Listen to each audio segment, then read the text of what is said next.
आजकाल कोकण हा विषय खूप ट्रेंडिंग आहे. तर ती कोकणातली म्हातारीची चूल असो किंवा निसर्ग सौंदर्याने भरलेले मंदिर. पण तुम्हाला माहित आहे का, ह्या कोकणाला कोकण असंच नाव का दिलं आहे? नमस्कार, मी कार्तिक आणि आज आपण भारतातील एक अत्यंत सुंदर आणि निसर्ग संपन्न अशा देशाबद्दल जाणून घेणार आहोत. तो म्हणजे कोकण. कोकण म्हटल्यावर आपल्याला आठवतं ते डोंगर, समुद्र, नारळाची झाडं, आंब्याची बाग आणि शांत गावं.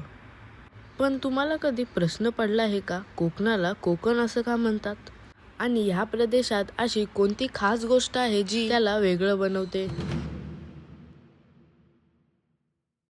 कोकण या शब्दाबद्दल अनेक मते आहेत. एक मत सांगतं की कोकण हा शब्द कोण आणि कण या दोन शब्दापासून तयार झाला आहे. याचा अर्थ पर्वत आणि समुद्र यांच्यामधला तुकडा किंवा कोपरा. दुसरं मत असं सांगतं की कोकण हा शब्द संस्कृतमधील अपरा अंत किंवा कोंकण यावरून आला आहे, ज्याचा अर्थ आहे समुद्रकिनारी असलेला प्रदेश. काही इतिहासकारांच्या मते हा प्रदेश प्राचीन काळी कोकण देश म्हणून ओळखला जायचा. म्हणजेच नाव काहीही असो, कोकण म्हणजे निसर्गाच्या कुशीतलं एक अनमोल ठिकाण आहे.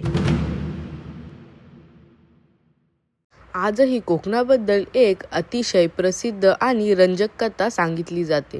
ती म्हणजे भगवान परशुरामांनी कोकण निर्माण केल्याची कथा. पुराणानुसार भगवान परशुराम हे भगवान विष्णूंचे 6वे अवतार मानले जातात. ते अत्यंत पराक्रमी आणि तपस्वी योद्धा होते. असं म्हणतात की परशुरामांनी अनेक युद्धांनंतर शांततेसाठी नवीन भूमी शोधायचं ठरवलं. त्यावेळी पश्चिमेला फक्त अथांग समुद्र होता आणि सह्याद्री पर्वत समुद्राजवळ उभे होते.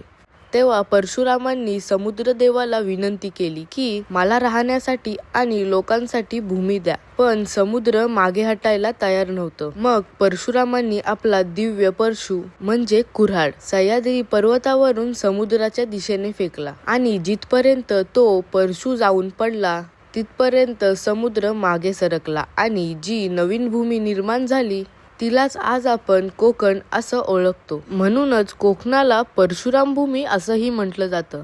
आता तुम्हाला कोकणबद्दल इतिहास आणि माहिती तर समजलीच आहे. मग तुम्ही कोकण कधी फिरायला येताय? जर तुम्हाला कोकणातल्या एकदम सुंदर आणि हिडन लोकेशन पाहिजे असतील तर ह्या चॅनलला सबस्क्राईब करून ठेवा.